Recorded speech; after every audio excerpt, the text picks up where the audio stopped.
Hello everyone. I was at the New York Film Festival and I watched a bunch of movies, including this one. All the Beauty and the Bloodshed is the latest documentary directed by Laura Poitras, the director of The Oath, which I haven't seen yet, and Citizen 4, which I have seen, but I might have seen it when I was way too young to fully grasp its significance. However, the significance of All the Beauty and the Bloodshed is not lost on me. This was the centerpiece selection at this year's festival, and the second documentary to ever be chosen as the centerpiece since they started the centerpiece category in 1994. It also won the highest prize at the Venice International Film Festival, the Golden Lion. All the Beauty and the Bloodshed is about artist and photographer Nan Goldin's roller coaster of a life, jumping back and forth in time from the past to the present as both a biography and a memoir, because not only do we learn about her past, we follow her in the present as she takes on the Sackler family and their influence in the art world after she overcame her addiction to prescription drugs. The Sacklers are one of the most evil families in the world. If you watch the miniseries Dopesick on Hulu, you'll know exactly who they are, and if you're paying attention to the opioid crisis, then you know exactly who they are as well. But like I said, this film isn't just about that. It delves extremely deep into the life of Nan Goldin. Now, throughout the film, you may notice that stylistically, these two timelines are presented differently. The present is shown in a more conventional documentary style,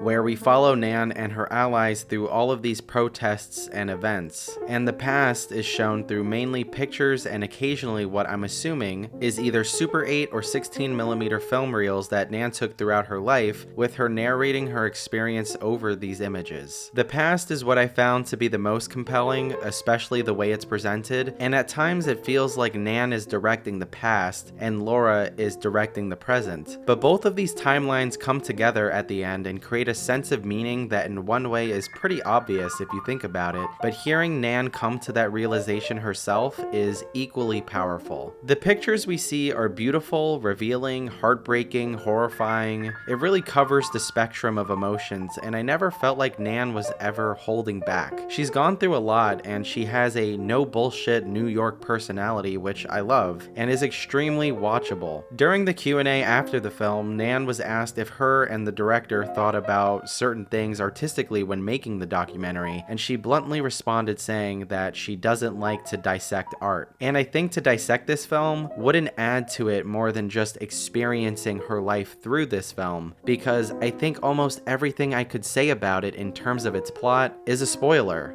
It's a film that truly needs to be experienced. Not only that, the emotional abyss that this film is shouldn't be spoiled, and also it's something that doesn't have to be described. Just watch it. I will warn you though, it is very heavy throughout, but I think most of you will manage. If you're watching a documentary and it's about some figure, just know you're gonna walk into some trauma. That's all. So yeah, I don't know how many times I need to tell you to watch All the Beauty and the Bloodshed, but do it as soon as you can, and I'm giving All the Beauty and the Bloodshed an 8 out of 10. If you enjoyed this video, hit the like button. If you agree or disagree, tell us in the comments. Subscribe if you haven't already. Share with your friends. Do all the things. The next film I'm reviewing is After Sun. It's been getting a lot of hype, and that's all I'm gonna say. Goodbye. You have to get past the Avengers and Marvel shit at some point, okay? Other people make movies.